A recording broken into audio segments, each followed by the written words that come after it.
आज के लेक्चर में हम पूरा 2 यूनिट्स कंप्लीट कर लेंगे प्रैक्टिस में। तो प्रीवियस लेक्चर में हमने कहाँ तक प्रैक्टिस की है?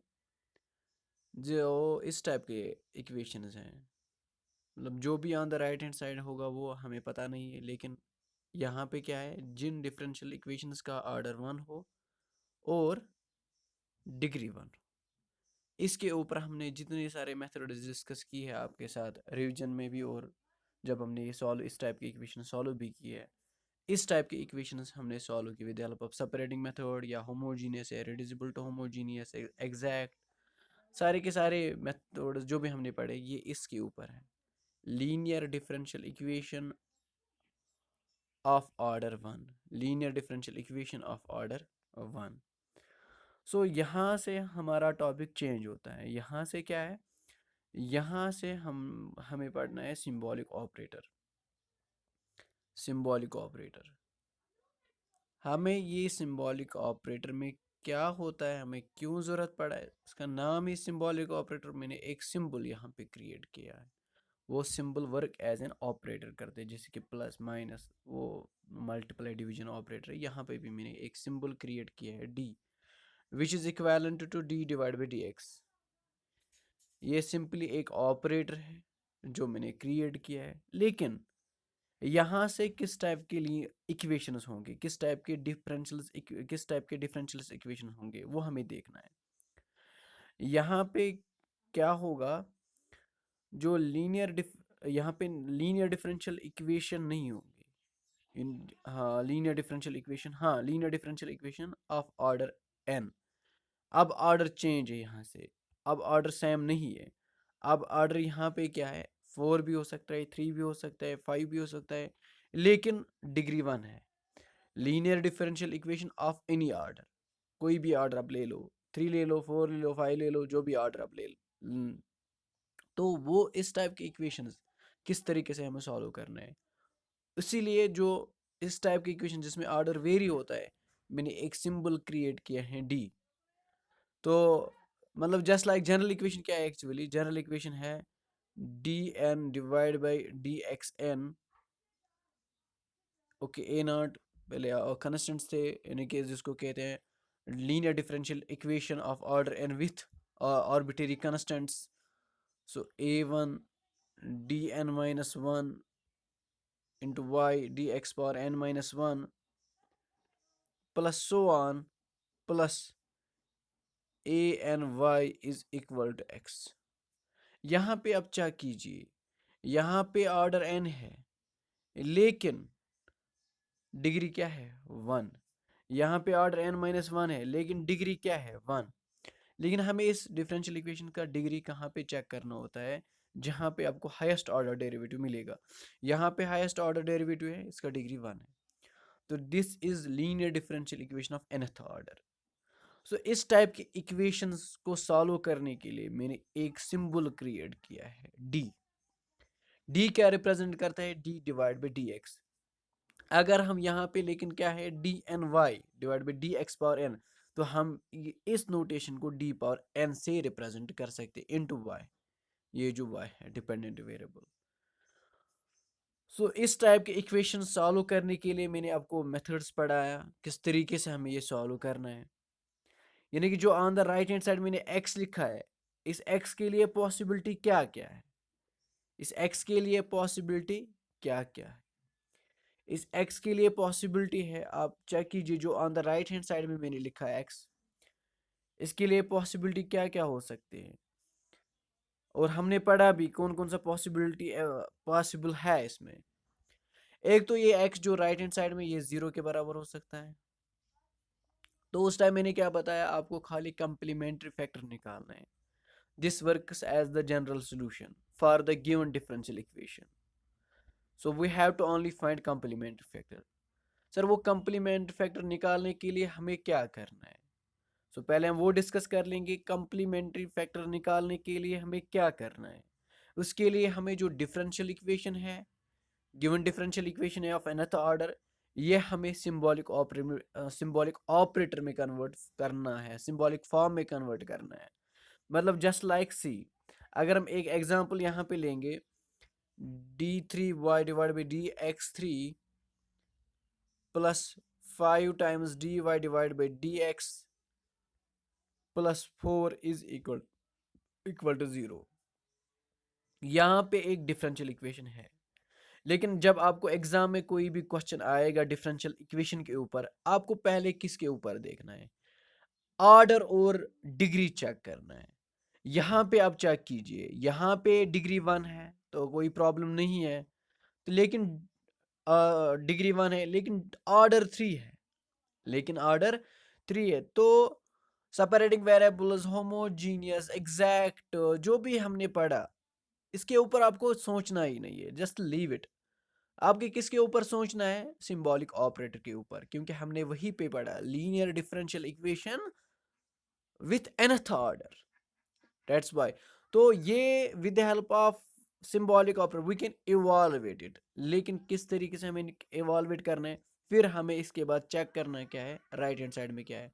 राइट हैंड साइड में खाली जीरो है, अगर राइट हैंड साइड में खाली जीरो है तो हमें क्या करना है, अगर राइट हैंड साइड में जीरो है हमें खाली कॉम्प्लीमेंट्री फैक्टर निकालना है।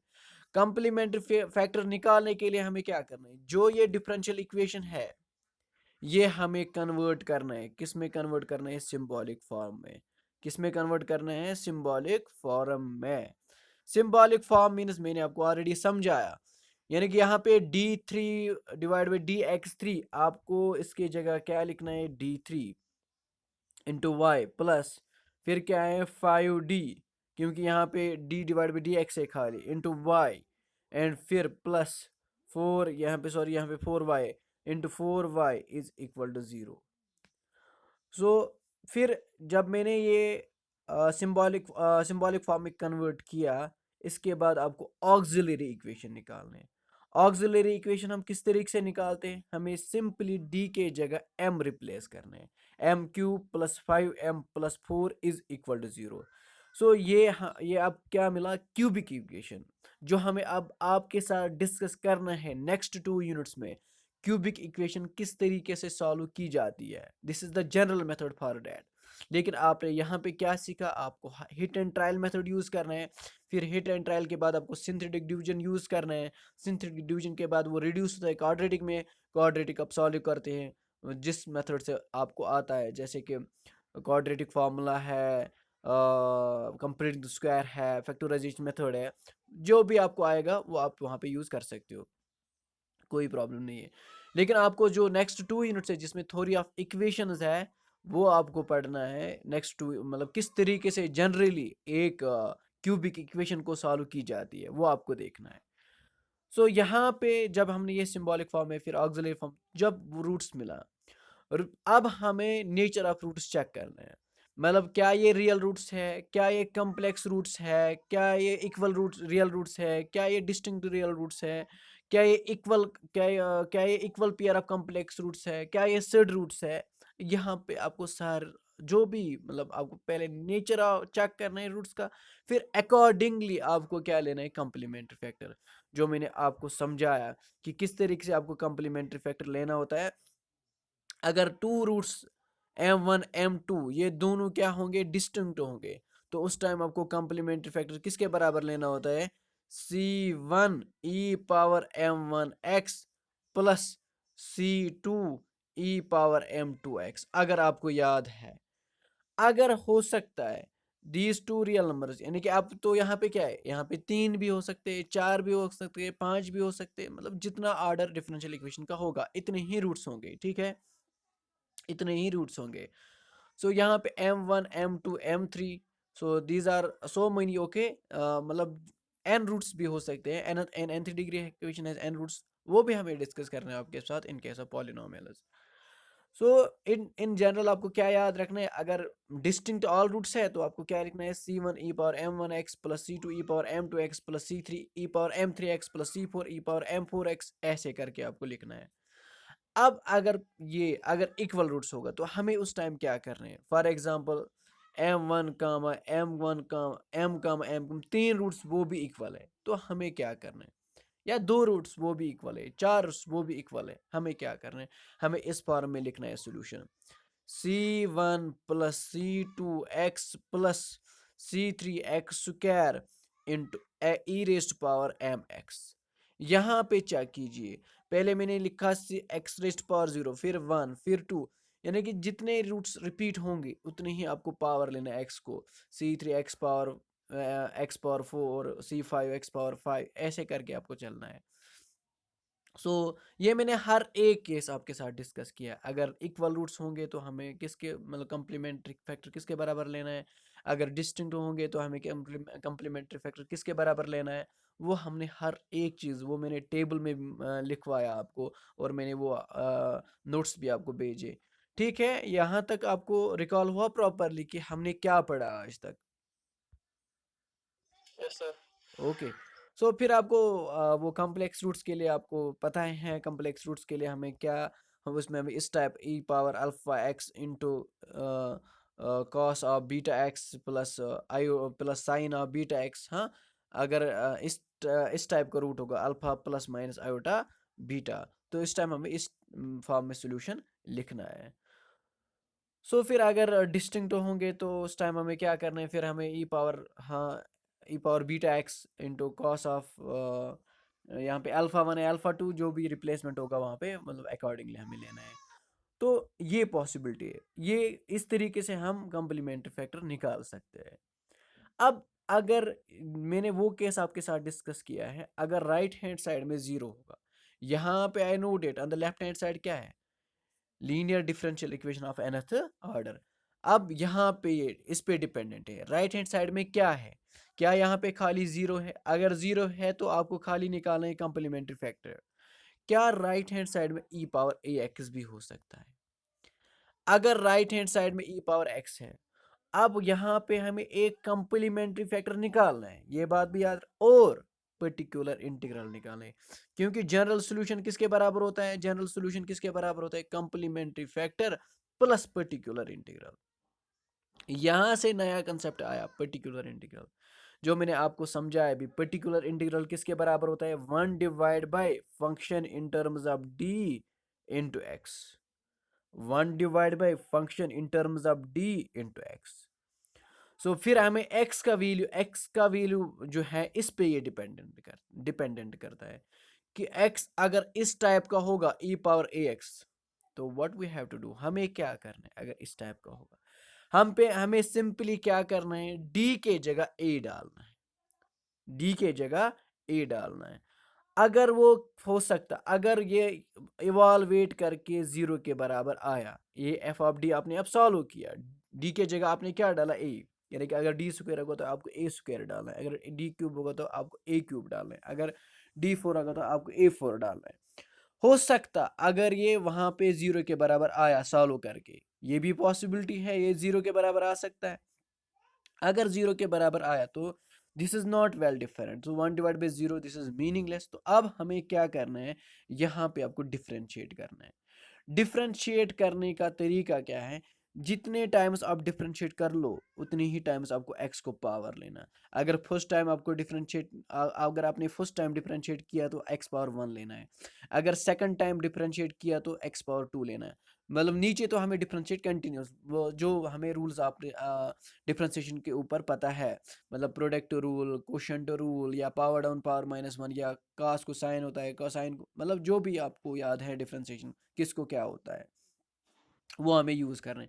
तब तक हमें ये प्रोसेस कंटिन्यू रखना है जब तक ये ज़ीरो फॉर्म ख़त्म ना होंगे। ज़ीरो फॉर्म ख़त्म होने के बाद ही हमें डी का वैल्यू सब्स्टिट्यूट करना है a, and this is the working rule for finding particular integral when x is equal to a power x। Simply आपको एक डी के जगह a डालना है, यानी कि इन जनरल मैंने a लिखा है, यहाँ पे 2 भी हो सकता है, 3 भी हो सकता है, 4 भी हो, कुछ भी हो सकता है। ओके, समझ आया, यहाँ पे कुछ भी हो सकता है, 2 भी, 3 भी, 5 भी, मैंने इन जनरल लिखा a is any real number, कोई भी रियल नंबर हो सकता है। अब अगर on the right hand side फिर से देखिए, अगर on the right hand side ये होगा cos ax, यहाँ पे मतलब वो हमें पता है कि कंप्लीमेंट्री फैक्टर निकालने का रास्ता क्या है। पहले हमें सिंबॉलिक फॉर्म में कन्वर्ट करने हैं, सिंबॉलिक फॉर्म में कन्वर्ट करके आपको ऑक्सिलरी इक्वेशन निकालने हैं, ऑक्सिलरी इक्वेशन निकाल कर आपको रूट्स निकालना है, रूट्स निकाल कर आपको नेचर ऑफ रूट्स चेक करना है। Nature of roots, on the base of nature of roots you can construct the complementary factor, आप कम्प्लीमेंट्री फैक्टर कंस्ट्रक्ट कर सकते हो। लेकिन अगर यहाँ पे अब cos x है, अब मसला क्या है, पर्टिकुलर इंटीग्रल मसला है। पर्टिकुलर इंटीग्रल निकालने के लिए रूल चेंज होता है, एक ही रूल नहीं रहता है। वो किस पे डिपेंडेंट करता है कि on the right hand side में किस टाइप का फंक्शन है, क्या ई पावर ए एक्स है, साइन एक्स है। ई पावर ए एक्स के बारे में मैंने आपको बताया कि आपको क्या करना है। अगर अब होगा, क्या होगा, cos ए एक्स, तो उस टाइम हमें क्या करना है, हमें simply 1 divide by F of D into x, x की जगह cos ए एक्स है इस टाइम। ठीक है, तो cos ए एक्स है तो कोई इश्यू नहीं। लेकिन आपको क्या करना है, जो 1 divide by function in terms of D, आपको ये कन्वर्ट करना है किस में, function in terms of D square. Function in terms of A phi है, यानी कि फंक्शन अब चेंज होगा, ये मत सेम रहेगा। फंक्शन इन टर्म्स ऑफ, आपको ये फंक्शन कन्वर्ट करना है इन टर्म्स ऑफ डी स्क्वायर। मतलब अगर वहां पे d4 होगा, आपको ये D square into D square लिखना। अगर वहां पे डी क्यूब होगा, आपको ये डी स्क्वायर इंटू डी लिखना। तो फिर जो यहाँ पे रिमेनिंग डी रहता है, आपको फिर वो डी हटाने के लिए, वो डी कैंसिल करने के लिए, वो डी इवाल्वेट करने के लिए आपको रेशनलाइज करना पड़ता है। जब आपने रेशनलाइज करके वो खुद ब खुद एलिमिनेट होता है, क्योंकि डिनोमिनेटर में हमें फॉर्मूला बनता है ए स्क्वायर माइनस बी स्क्वायर, तो वहाँ पे ऑटोमेटिकली डी स्क्वायर आता है। तो न्यूमिनेटर में अगर डी है तो डी फॉर डिफरेंशिएशन, आपको सिंपली उसको फिर डिफरेंशिएशन करना है। यहाँ पे भी वो पॉसिबिलिटी है, अगर जीरो के बराबर नहीं आया तो वेल एंड गुड, आप जो आपने ये सॉल्व किया, अगर जीरो के बराबर नहीं आया तो आपको सॉल्व करना है, आगे जाना है। अगर जीरो के बराबर आया तो आपको डिफरेंशिएट करना है। यही रूल आपको किसके लिए यूज करना है, साइन ए एक्स के लिए भी। आपको फंक्शन पहले कन्वर्ट करना है इन टर्म्स ऑफ डी स्क्वायर, फिर आपको डी स्क्वायर की जगह, हाँ यहाँ पे मुझे भूल गया, डी स्क्वायर की जगह आपको डालना है माइनस टाइम्स ए स्क्वायर। माइनस आपको ए स्क्वायर से बाहर रखना है, माइनस टाइम्स ए स्क्वायर। ठीक है, ये आपको सॉल्व करना है। सो इस तरीके से आपको, अगर राइट हैंड साइड में cos ए एक्स होगा या sin ए एक्स होगा, इस तरीके से आपको ये सॉल्व करना है। अब नेक्स्ट क्या होगा, अगर on the right hand side में खाली राइट हैंड, क्योंकि हमें पता है कंप्लीमेंट्री फैक्टर निकालने के लिए एक ही रास्ता है, symbolic form, auxiliary equation and roots.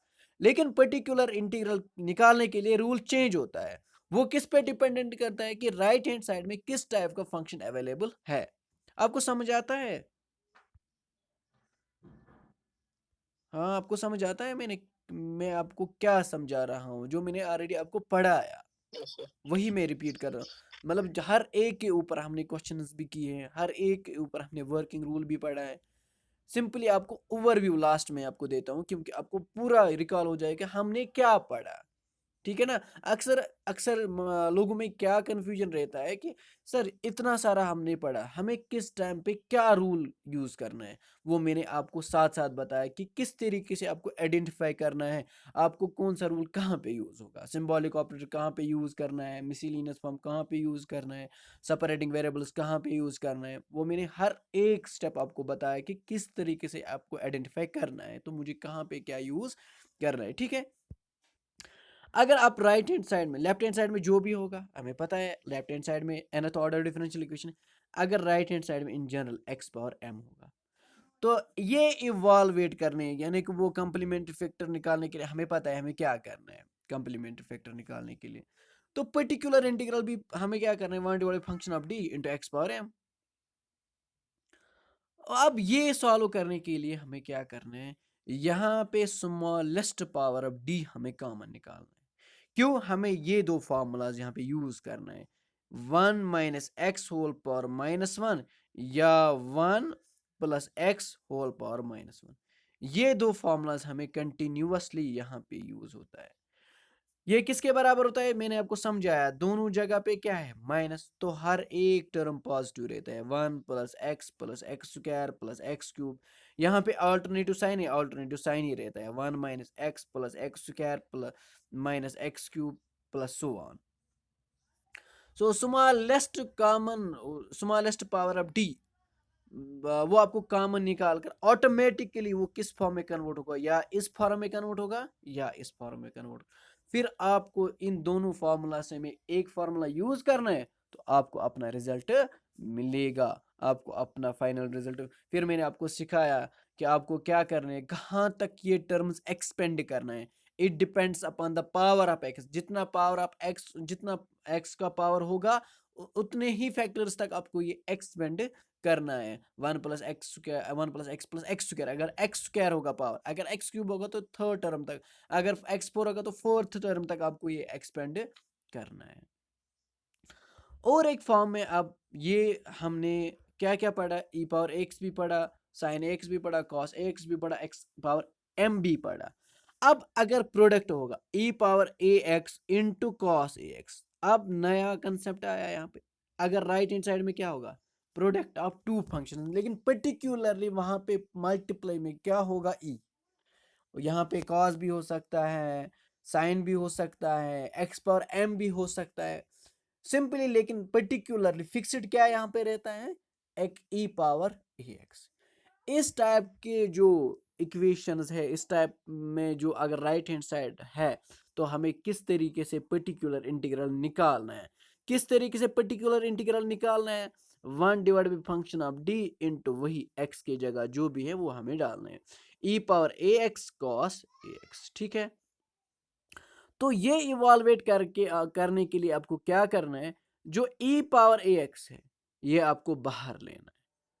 क्या लेना है, लेकिन ये तो खुद बाहर नहीं आएगा, लेकिन क्या, डी के जगह आपको d+a रिप्लेस करना। डी जहां जहां पे आपको डी मिलेगा, it is not compulsory only D, यानी कि आई मीन टू से d², d³ d4 जो भी मिलेगा आपको डी के जगह d+a, फिर अगर स्क्वायर होगा तो स्क्वायर डालना, अगर क्यूब होगा तो क्यूब डालना, अगर पावर 4 होगा तो 4 डालना, ऐसे करके। सो फिर आपको ये इवाल्वेट करना है, मतलब फार्मूलाज यूज करना है, a+b² जो भी होगा वो आपको यूज करना है। फिर इवाल्वेट करके अगर यहाँ पे कॉस है, तो फिर आपको सिमिलरली, क्योंकि अब ई यहाँ पे नहीं है, ये फ्रंट में है, अब आपको उसके साथ, इसके साथ कुछ नहीं है। अब आपको क्या करना है, सिंपली अगर कॉस ए एक्स है, मैंने अभी आपको रिसेंटली वर्किंग रूल समझाया, आपको ये function in terms of d² convert करना है, तो d² में कन्वर्ट करके आपको d² के जगह -a² डालना है। अगर केस ऑफ फेलियर नहीं हुआ तो आपको आगे जाना है, अगर केस ऑफ फेलियर हुआ तो आपको d का वैल्यू तब तक नहीं डालना है, पहले आपको चेक कर रहे हैं ऑरली क्या ये केस ऑफ फेलियर मत है। अगर केस ऑफ फेलियर है तो आपको डिफरेंशिएट करना है, अगर केस ऑफ फेलियर नहीं है तो आपको अपना सॉल्यूशन निकालना है, पर्टिकुलर इंटीग्रल निकालना है। तो वही सेम टू सेम, अगर ई पावर ए एक्स का साइन ए एक्स अगर होगा मल्टीप्लाई में, ई power A x into sine a x होगा, तो सेम टू सेम हमें ई पावर एक्स फ्रंट पे लाना है, तो फिर calculation in terms of d² लाना है, फिर d² की जगह -a² डालना है, तो वहां से हमें पर्टिकुलर इंटीग्रल मिलेगा। So this is the way of finding. वही सेम रूल अगर x पावर m होगा, e power ax into x power m, तो e पावर x बाहर निकाल कर आपको d के जगह d+a रिप्लेस करना है, d+a रिप्लेस करके आपको लेवेस्ट पावर ऑफ d कॉमन निकालना है, लेवेस्ट पावर ऑफ d कॉमन निकाल कर आपको वो दोनों आइडेंटिटी में एक आइडेंटिटी यूज करना है। ठीक है, सो नेक्स्ट हमने क्या पढ़ा, last form in case of symbolic form, because this is the lengthy topic in your syllabus. फिर हमने क्या पढ़ा इसमें, इसमें हमने ये पढ़ा x पावर m इंटू अगर होगा cos ax या sin ax, x power m into cos x या sin x। यहाँ पे पर्टिकुलर इंटीग्रल निकालने के लिए बहुत रूल है, अच्छे तरीके से आपको वो याद रखना है। बहुत रूल नहीं है, सॉरी, मतलब एक ही रूल है, तो ख्याल रखना है आपको क्या करना है, x power m into cos of A x.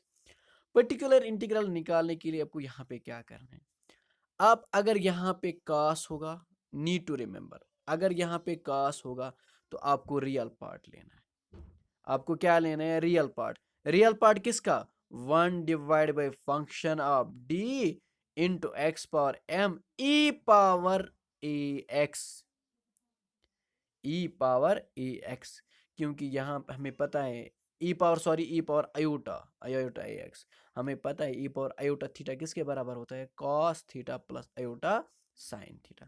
फिर सेम टू सेम आपको क्या करना है, e power A x front में लाना है, फ्रंट में लाकर आपको क्या करना है, डी के जगह आपको आयोटा ए डालना है, यहाँ पे आप आयोटा का कंसेप्ट आया, आयोटा ए डालना है, तो फिर इवालुएट करना है, फिर सेम रूल जो भी मैंने आपको, अगर कॉस होगा क्या करना है, अगर साइन होगा तो क्या करना है, अगर एक्स पावर एम होगा तो क्या करना है, अगर ई पावर एक्स होगा तो क्या करना है।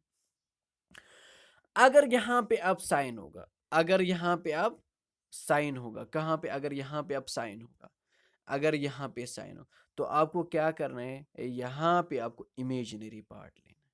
क्या लेना है, इमेजिनरी पार्ट लेना है।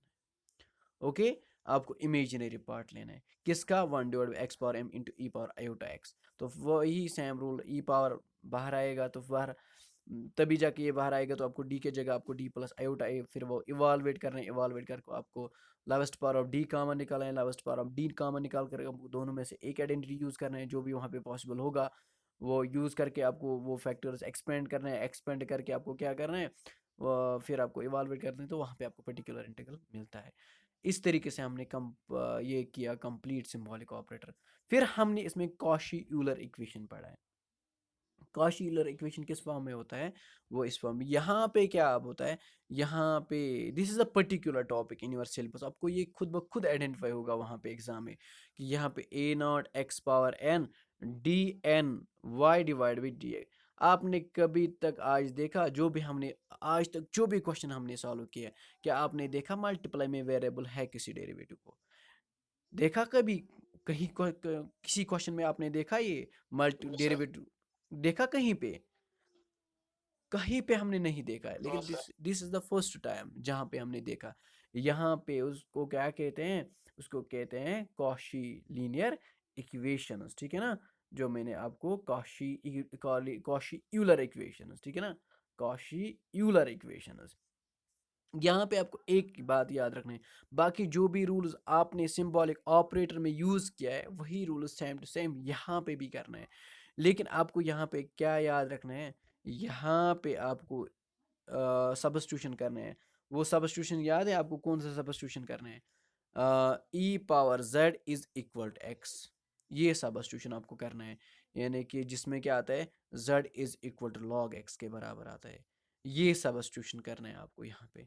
तो ये फिर कन्वर्ट होता है किस में, तो फिर ये जो है फिर ये D, sorry D, D N X power N, D N X power N, तो आपको क्या करना है, ये आपको एक्सपेंड करना है, कब तक, मतलब पहले समझो थोड़ा, एक मिनट मैं आपको रिकॉल करूँगा, आपको किस तरीके से ये थोड़ा इवालुएट करना है, किस तरीके से आपको इवालुएट करना है। देखो, अगर होगा d3 × x3, आपको ये 3 फैक्टर्स तक एक्सपेंड करना है, किस तरीके से, फिर आपको लिखना है d × d−1, हो गया 2 फैक्टर इंटू d−2, हो गए 3 फैक्टर, 3 फैक्टर्स तब आपको ये एक्सपेंड करना है। फिर अगर ऐसे को d4 x4, तब को 4 फैक्टर्स तक एक्सपेंड करना है।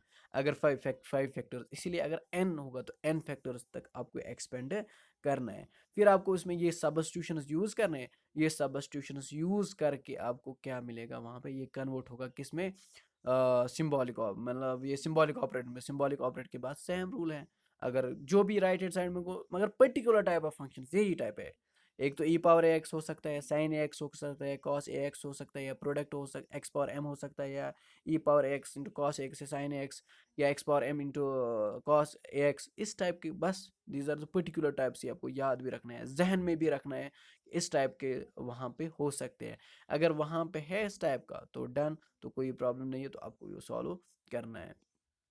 तो इस तरीके से हमने पहला यूनिट कंप्लीट किया। एक तो हमने पहले क्वेश्चन बाय क्वेश्चन सॉल्व किया, बाद में हमने उसको रिवीजन भी किया इन 3 लेक्चर्स में। तो जो सेकंड यूनिट है, मतलब वो छोटा मोटा यूनिट है, उसमें ज़्यादा है नहीं। इसमें क्या है, सॉल्व फॉर एक्स है, सॉल्व फॉर वाई है, सॉल्व फॉर पी है, क्लैरेंट्स फॉर्म है, reducible to Clairaut's form. This is simple what I can say, आपको ये एक दिन में कंप्लीट हो जाएगा, ये इसीलिए जो हमने पढ़ा सेकंड यूनिट। लेकिन जो फर्स्ट यूनिट है ये थोड़ा लेंथी है, इसके ऊपर आपको थोड़ा मेहनत करना है, ठीक है।